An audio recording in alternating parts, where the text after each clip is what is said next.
You ask Tiger to solve. This deals with linear equations with one unknown. The final result is x equals 11.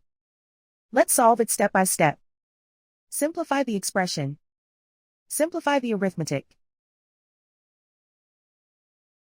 Group all constants on the right side of the equation. Add 45 to both sides.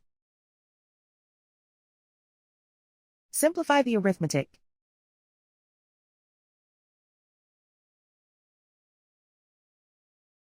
Isolate the x. Divide both sides by 5. Simplify the fraction. Find the greatest common factor of the numerator and denominator. Factor out and cancel the greatest common factor. And so the final result is x equals 11.